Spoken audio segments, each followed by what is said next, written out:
जय हिंद। नमस्कार साथियों, कैसे हैं आप सभी लोग। उम्मीद करते हैं कि आप सभी लोग अच्छे होंगे और आप सभी लोग की तैयारी जो है साथियों बिल्कुल ही अच्छी तरीके से चल रही होगी।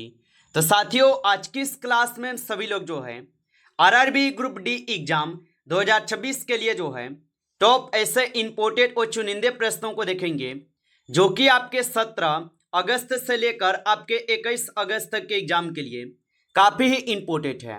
और साथियों, यदि आपका भी एग्जाम 21 से पहले किसी भी डेट पर हो और किसी भी शिफ्ट में, तो मेरे भाई ये क्लास आपके लिए रामबाण क्लास साबित होने वाले हैं। क्योंकि अभी तक आपके जितने भी शिफ्टों में एग्जाम हुए हैं और उन शिफ्टों में जिस टॉपिक से और जिस पैटर्न से सबसे ज़्यादा क्वेश्चन पूछे जा रहे हैं, आज की इस क्लास में हम सभी लोग उन्हीं टॉपिक और उन्हीं पैटर्न से क्वेश्चन को करेंगे जो आपके आने वाले शिफ्टों के एग्जाम के लिए काफ़ी ही इम्पोर्टेंट है। तो चलिए क्लास को हम स्टार्ट करते हैं और देखिएगा कि पहला क्वेश्चन जो है क्या पूछे गए। यहाँ पे पहला क्वेश्चन है कि किसी वस्तु को ऊपर उठाते समय गुरुत्वाकर्षण बल द्वारा किया गया कार्य जो है कैसा होता है। चलिए बताइए। ये सारे क्वेश्चन काफी इंपोर्टेंट और चुनिंदे क्वेश्चन है जो कि आपके एग्जाम में 100% आपको ये सभी क्वेश्चन पूछे जाएंगे। और बताइए कि किसी वस्तु को ऊपर उठाते समय गुरुत्वाकर्षण बल द्वारा किया गया कार्य कैसा होता है। तो ये आपके ऋणात्मक होते हैं। ऑप्शन यहाँ पे आपका जो है बी सही जवाब होगा, याद रखेंगे। चलिए अगला प्रश्न यहाँ पे देखिएगा और प्रश्न है आपसे कि गुरुत्वाकर्षण बल की प्रकृति कैसी होती है। तो गुरुत्वाकर्षण बल की जो प्रकृति होती है ये कैसी होती है। तो यहाँ पे इस क्वेश्चन का आप सही जवाब ऑप्शन यहाँ पे बी लगा देंगे। चलिए अगला प्रश्न यहाँ पे देखेंगे। क्वेश्चन है आपसे कि विद्युत उपकरण द्वारा उपयोग की जाने वाली शक्ति जो है का सूत्र क्या है। तो विद्युत उपकरण द्वारा उपयोग की जाने वाली शक्ति का सूत्र क्या होगा। तो इसका सूत्र होता है यहाँ पे क्या। तो यहाँ पे इस क्वेश्चन का आप सही जवाब ऑप्शन बी लगा देंगे। चलिए अगला प्रश्न यहाँ पे आप देखेंगे और यहाँ पे प्रश्न है आपसे 4th नंबर कि 1 हॉर्स पावर कितने वाट के बराबर होता है। तो 1 हॉर्स पावर कितने वाट के बराबर होते हैं। तो याद रखेंगे ये 746 वाट के बराबर होते हैं। ऑप्शन बी सही जवाब हो जाएंगे। अगला क्वेश्चन देखिएगा यहाँ पे कि कार्य करने की जो क्षमता है ये क्या कहलाती है। तो कार्य करने की क्षमता ऊर्जा कहलाती है। ऑप्शन यहाँ पे सी सही जवाब होगा। चलिए अगला प्रश्न यहाँ पे आप देखेंगे 6 नंबर और 6 नंबर क्वेश्चन क्या पूछे गए कि यांत्रिक ऊर्जा किन दो ऊर्जाओं का योग है। चलिए बताइएगा आप यहाँ पे कि यांत्रिक ऊर्जा किन दो ऊर्जाओं का योग होगा। तो ये आपके स्थिर ऊर्जा और गतिज के होते हैं। ऑप्शन यहाँ पे बी सही जवाब हो जाएंगे। चलिए अगला प्रश्न यहाँ पे देखेंगे आप। क्वेश्चन है आपसे कि दर्पण सूत्र के अनुसार फोकस लंबाई किसके बराबर होती है। तो दर्पण सूत्र के अनुसार फोकस लंबाई किसके बराबर होती है। तो यहाँ पे आप इस क्वेश्चन का सही जवाब क्या लगाएंगे। तो 7th का आप सही जवाब ऑप्शन बी लगा देंगे। चलिए अगला क्वेश्चन यहाँ पे देखेंगे 8 क्वेश्चन है कि सूर्यास्त और सूर्योदय के समय सूर्य का लाल दिखाई देना किस कारण होता है। तो सूर्यास्त और सूर्योदय के समय सूर्य का लाल दिखाई देना किस कारण होते हैं। तो ये होते हैं आपके किसके कारण। तो प्रकीर्णन के कारण। ऑप्शन आपका जो है बी यहाँ पे सही जवाब है, प्रकीर्णन के कारण। चलिए अगला प्रश्न यहाँ पे देखेंगे कि रेले नियम के अनुसार प्रकीर्णन तरंगदैर्घ्य के साथ कैसे संबंधित है। तो यहाँ पे आप सही जवाब क्या लगाएंगे। तो 9th का सही जवाब ऑप्शन यहाँ पे आप क्या लगाएंगे मेरे भाई। तो 9th का सही जवाब ऑप्शन जो है यहाँ पे सी लगा देंगे। चलिए अगला प्रश्न यहाँ पे देखिएगा आप और यहाँ पे प्रश्न दिए गए आपसे कि किस रंग का तरंगदैर्घ्य सबसे कम होता है। चलिए बताइए। तो किस रंग का तरंगदैर्घ्य सबसे कम होती है। तो बैंगनी का जो तरंगदैर्घ्य है ये कम होती है। चलिए अगला प्रश्न यहाँ पे देखेंगे आप। यदि किसी शरीर में प्रोटॉन और इलेक्ट्रॉनों की संख्या समान हो तो उस पर शुद्ध जो है आवेश क्या होगा। तो उस पर शुद्ध आवेश शून्य होगा। ऑप्शन यहाँ पे आप जो है सी करेंगे, सही जवाब शून्य होगा।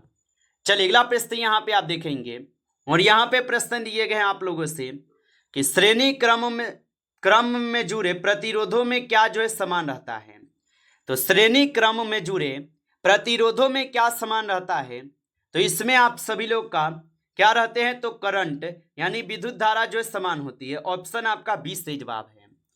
आगे देखिए अगला प्रश्न यहाँ पे दिए गए हैं प्रश्न है कि फ्लेमिंग का बाएं हाथ का नियम जो है ये किस पर लागू होता है। तो फ्लेमिंग के बाएं हाथ का नियम किस पर लागू होते हैं, तो ये होते हैं आपके डीसी मोटर पे। ऑप्शन यहाँ पे आपका 20 सही जवाब होगा। अगला प्रश्न यहाँ पे देखेंगे 40 नंबर, बैटरी में कौन सा यहाँ पे करंट स्टोर होता है। तो बैटरी में कौन सा करंट स्टोर होता है, तो इसमें होते हैं आपके डीसी यानी डिस्त धारा। ऑप्शन यहाँ पे आपका 20 सही जवाब है, डिस्त धारा।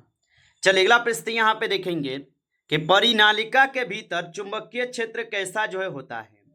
चलिए बताइए, तो परिनालिका के भीतर चुंबकीय क्षेत्र कैसा होता है, तो इसमें आप लोग का एक समान होता है। ऑप्शन यहाँ पे सी सही जवाब है, एक समान होगा। चलिए अगला प्रश्न यहाँ पे देखेंगे कि 2 मिनट पहले सूर्योदय और 2 मिनट बाद सूर्यास्त दिखाई देने का क्या कारण है। तो इसका कारण होता है वायुमंडलीय अपवर्तन। ऑप्शन यहाँ पे 20 सही जवाब है, वायुमंडलीय अपवर्तन होगा। चलिए अगला क्वेश्चन यहाँ पे 70 नंबर दिए गए। क्वेश्चन है आप लोगों से कि निकट दृष्टि दोष के लिए किस लेंस का उपयोग जो है किया जाता है। चलिए बताइए, और आप अभी तक इस क्लास को जो है लाइक नहीं किए हैं तो इस क्लास को एक बार आप लाइक कर लीजिएगा, और नए हैं आप इस चैनल पे तो चैनल को सब्सक्राइब करके ऑल नोटिफिकेशन को ऑल पे दबा के जुड़ जाइए, जिससे कि जब भी कोई नई क्लास हो सबसे पहले क्लास का नोटिफिकेशन जो है आपके पास पहुंच सके। तो चैनल को सब्सक्राइब कर लीजिएगा और बताइएगा कि निकट दृष्टि दोष के लिए किस लेंस का जो है उपयोग किया जाता है। तो निकट दृष्टि दोष में अवतल लेंस का उपयोग होता है। ऑप्शन यहाँ पे आपका जो है 20 सही जवाब होगा। चलिए अगला प्रश्न यहाँ पे है कि दूरदृष्टि दोष को ठीक करने के लिए कौन सा लेंस जो है चाहिए। तो इसमें चाहिए आप सभी लोग का यहाँ पे उत्तल लेंस। ऑप्शन यहाँ पे आपका जो 20 सही जवाब है, उत्तल लेंस होगा। चलिए अगला प्रश्न देखेंगे 90 नंबर कि फ्लेमिंग के दाएं हाथ का नियम क्या जो है ना निर्धारित करता है। तो फ्लेमिंग के दाएं हाथ का नियम क्या निर्धारित करता है, तो ये निर्धारित करते हैं प्रेरित धारा। ऑप्शन यहाँ पे आपका जो 20 सही जवाब होगा, प्रेरित धारा की दिशा। चलिए अगला प्रश्न यहाँ पे देखेंगे आप, और प्रश्न आपसे पूछे गए कि अवतल दर्पण में वस्तु को कहाँ रखने पर उसी आकार का वास्तविक प्रतिबिंब प्राप्त होता है। तो याद रखेंगे कि अवतल दर्पण में वस्तु को कहाँ रखने पर उसी आकार का वास्तविक प्रतिबिंब प्राप्त होता है। तो याद रखेंगे ये वक्रता केंद्र पर रखने पर होते हैं। ऑप्शन यहाँ पे आपका जो है 20 सही जवाब हो जाएगा। चलिए अगला प्रश्न यहाँ पे आप देखेंगे, क्वेश्चन है आपसे कि धातुओं की अभिक्रियाशीलता के अनुसार इनमें से कौन सा सबसे अधिक क्रियाशील है। तो याद रखेंगे धातुओं की अभिक्रियाशीलता के अनुसार इनमें से कौन सबसे अधिक अभिक्रियाशील है। तो यहाँ पे आप सभी लोग क्या हो जाएंगे, जिंक। ऑप्शन सी सही जवाब है, जिंक होगा। चलिए अगला प्रश्न यहाँ पे देखेंगे कि सबसे अधिक आघात वर्धनीय धातु जो है ना कौन सी है। तो सबसे अधिक आघात वर्धनीय धातु कौन सी है, तो इसमें आप सभी लोग का गोल्ड हो जाएंगे। ऑप्शन बी सही जवाब है, गोल्ड होगा। चलिए अगला प्रश्न देखेंगे आप कि क्यूक सिल्वर किसे जो है ना कहा जाता है। तो क्यूक सिल्वर किसे कहते हैं, तो पारा को जो है यहाँ पे क्यूक सिल्वर बोला जाता है। ऑप्शन आपका 20 सही जवाब है। चलिए अगला प्रश्न यहाँ पे है कि कार्बन परमाणुओं के बीच केवल एक बंध वाले यौगिक जो है क्या कहलाते हैं। तो कार्बन परमाणुओं के बीच केवल एक बंध वाले यौगिक क्या कहलाते हैं, तो ये कहलाते हैं आप सभी लोग का एल्केन यानी संतृप्त हाइड्रोकार्बन। ऑप्शन यहाँ पे आपका सी सही जवाब होगा। आप अच्छे से इनको जो है याद रखेंगे। चलिए अगला प्रश्न यहाँ पे दिए गए हैं, और क्वेश्चन है आपसे कि एल्केन का सामान्य सूत्र क्या है। तो एल्केन का सामान्य सूत्र होता है CnH2n+2। ऑप्शन यहाँ पे जो 20 सही जवाब दिए गए। चलिए अगला प्रश्न यहाँ पे देखेंगे कि ग्रेफाइट विद्युत का एक सुचालक क्यों होता है। तो ग्रेफाइट विद्युत का सुचालक क्यों होता है, तो आप बताएंगे ये होते हैं किस कारण। तो यहाँ पे सही जवाब ऑप्शन बी है, मुक्त इलेक्ट्रॉनों की उपस्थिति के कारण। चलिए अगला प्रश्न यहाँ पे देखेंगे, हीरे में कितने मुक्त इलेक्ट्रॉन पाए जाते हैं। तो हीरे में कितने मुक्त इलेक्ट्रॉन पाए जाते हैं, तो इसमें आपके 0 इलेक्ट्रॉन पाए जाते हैं। ऑप्शन यहाँ पे आपका जो है डी सही जवाब होगा। चलिए अगला प्रश्न देखेंगे कि नाइट्रोजन मीथेन का रासायनिक सूत्र क्या है। तो नाइट्रो मीथेन का रासायनिक सूत्र क्या है, तो इसका रासायनिक सूत्र होता है CH3NO2। ऑप्शन ए यहाँ पे सही जवाब होगा। चलिए अगला प्रश्न यहाँ पे देखेंगे आप, और प्रश्न है कि बोरेक्स के विलयन में लिटमस मिलाने पर उसका जो है ना रंग कैसा हो जाता है। तो उसका रंग हो जाते हैं आप सभी लोग का नीला। ऑप्शन यहाँ पे 20 सही जवाब है, नीला हो जाता है। चलिए अगला प्रश्न देखेंगे कि किस ईंधन का उष्मीय मान सबसे उच्चतम होता है। तो किस ईंधन का उष्मीय मान सबसे यहाँ पे उच्चतम होता है। तो याद रख लीजिएगा ये होते हैं आपके हाइड्रोजन के। ऑप्शन यहाँ पे आपका जो है सी सही जवाब है, हाइड्रोजन के होते हैं। चलिए अगला प्रश्न यहाँ पे देखेंगे आप कि भविष्य का ईंधन जो है ना किससे कहा जाता है। तो भविष्य का ईंधन कहते हैं हाइड्रोजन को। ऑप्शन यहाँ पे 20 सही जवाब है, हाइड्रोजन को। चलिए अगला प्रश्न यहाँ पे देखेंगे आप कि मैग्नीशियम रिबन को हवा में जलाने पर क्या बनता है। तो मैग्नीशियम रिबन को हवा में जलाने पर क्या बनता है। तो मेरे भाई इसमें बनते हैं मैग्नीशियम ऑक्साइड। ऑप्शन यहाँ पे आपका जो 20 सही जवाब है। चलिए अगला प्रश्न यहाँ पे देखेंगे, और प्रश्न है कि मिल्क ऑफ मैग्नीशिया का उपयोग किस रूप में जो है किया जाता है। तो मिल्क ऑफ मैग्नीशिया का उपयोग किस रूप में किए जाते हैं। तो इसका उपयोग करते हैं एंटासिड में। ऑप्शन यहाँ पे 20 सही जवाब है। चलिए अगला प्रश्न यहाँ पे दिए गए कि नीले लिटमस को लाल करने वाले विलयन का पीएच मान जो है कितना हो सकता है। तो नीले लिटमस को लाल करने वाले विलयन का पीएच मान कितना हो सकता है। तो इसमें आप सभी लोग का 5 हो सकते हैं। ऑप्शन यहाँ पे 20 सही जवाब है। अगला प्रश्न है कि विषाणु के अध्ययन को क्या कहा जाता है। तो विषाणु के अध्ययन को यहाँ पे क्या कहते हैं। तो यहाँ पे सही जवाब ऑप्शन बी होगा। चलिए अगला प्रश्न यहाँ पे देखेंगे 37। क्वेश्चन है कि इनमें से कौन सा रोग वायरस के कारण जो है होता है। तो इनमें से कौन सा रोग वायरस के कारण होते हैं। तो मस्ता रोग जो होते हैं ये वायरस के कारण होते हैं।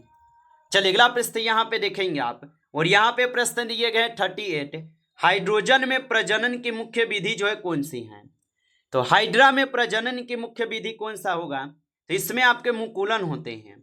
ऑप्शन आपका 20 सही जवाब है, मुकुलन होता है। चलिए अगला प्रश्न यहाँ पे देखेंगे आप 39। क्वेश्चन है कि शैवाल के अध्ययन को जो है क्या कहते हैं। तो शैवाल के अध्ययन को क्या कहते हैं। तो शैवाल के अध्ययन को फाइकोलॉजी बोलते हैं। ऑप्शन यहाँ पे सही जवाब ए होगा, फाइकोलॉजी।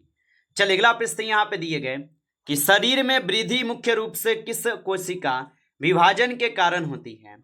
तो शरीर में वृद्धि मुख्य रूप से किस कोशिका विभाजन के कारण होती है। तो यह होते हैं आपके किसके कारण। तो माइटोसिस के कारण। ऑप्शन यहाँ पे आपका 20 सही जवाब दिए गए। चलिए अगला प्रश्न यहाँ पे दिए गए कि कोशिका सिद्धांत किसने जो है ना दिया था। तो कोशिका सिद्धांत किसने दिया था। तो कोशिका सिद्धांत स्लाइडेन और स्वान के द्वारा दिए गए। ऑप्शन आपका जो है 20 सही जवाब होगा। चलिए अगला प्रश्न यहाँ पे है कि पेड़ पौधों में वृद्धि के लिए जो है कौन सा उत्तक जिम्मेदार है। तो पेड़ पौधों में वृद्धि के लिए कौन सा उत्तक जिम्मेदार है। तो इसमें आप सभी लोग का कौन होगा। तो सही जवाब ऑप्शन आपका यहाँ पे बी के साथ होगा। चलिए अगला प्रश्न यहाँ पे देखिएगा, और प्रश्न है आप लोगों से मानव उत्सर्जन तंत्र में मूत्र मार्ग की संख्या जो है कितनी होती है। तो मानव उत्सर्जन तंत्र में मूत्र मार्गों की संख्या कितनी होती है। तो इनकी संख्या केवल 1 होते हैं। ऑप्शन आपका 20 सही जवाब है। चलिए अगला प्रश्न यहाँ पे है कि मस्तिष्क का कौन सा भाग शरीर का संतुलन बनाए रखने के लिए जिम्मेदार है। तो मस्तिष्क का कौन सा भाग शरीर का संतुलन बनाए रखने के लिए जिम्मेदार है। तो यहाँ पे आप सभी लोग का सेरिबेलम हो जाएगा। ऑप्शन यहाँ पे आप सभी लोग का 20 सही जवाब है, सेरिबेलम है।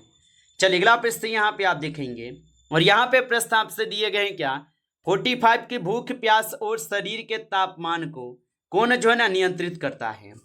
तो भूख प्यास और शरीर के तापमान को कौन नियंत्रित करता है। तो इससे हाइपोथैलेमस करते हैं। ऑप्शन यहाँ पे बी जो है सही जवाब है, हाइपोथैलेमस होगा। चलिए अगला प्रश्न यहाँ पे है कि किशोरावस्था की अनुमानित आयु जो है क्या मानी गई है। तो किशोरावस्था की अनुमानित आयु क्या मानी गई है। तो ये मानी गई है क्या यहाँ पे। तो यहाँ पे सही जवाब ऑप्शन जो है यहाँ पे बी होगा, 12 और 19 साल होगा। ऑप्शन यहाँ पे 20 सही जवाब है। चलिए अगला प्रश्न यहाँ पे है कि प्रकाश संश्लेषण में कौन सा कोशिकांग मदद करता है। तो प्रकाश संश्लेषण में कौन सा कोशिकांग मदद करता है। तो यहाँ पे आपके सही जवाब ऑप्शन बी है, क्लोरोप्लास्ट हो जाएगा। ऑप्शन आपका 20 सही जवाब है।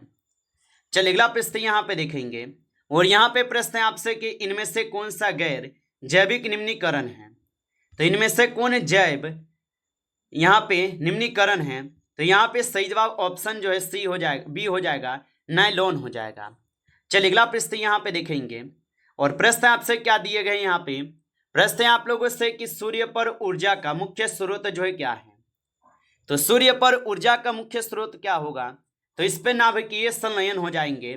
ऑप्शन बी को आप यहाँ पे सही जवाब करेंगे, नाभिकीय संलयन होगा। आप अच्छे से इनको जो है याद रखेंगे। नमस्कार साथियों, इस क्लास में जो है टॉप आपके 50 क्वेश्चन थे जो काफ़ी इंपॉर्टेंट क्वेश्चन थे। साथियों यदि आपको क्लास अच्छा लगा हो तो आप इस क्लास को लाइक कर लेंगे और नए जुड़े हैं आप इस चैनल पे तो चैनल को सब्सक्राइब करके ऑल नोटिफिकेशन को ऑल पे दबा के जुड़ जाइए, जिससे कि जब भी कोई नई क्लास हो सबसे पहले क्लास का नोटिफिकेशन जो है आपके पास पहुंच सके। तो चैनल को सब्सक्राइब कर लीजिएगा। चलिए फिर मिलते हैं आपसे नेक्स्ट टॉपिक के साथ नेक्स्ट क्लास में। तब तक के लिए जय हिंद, जय भारत।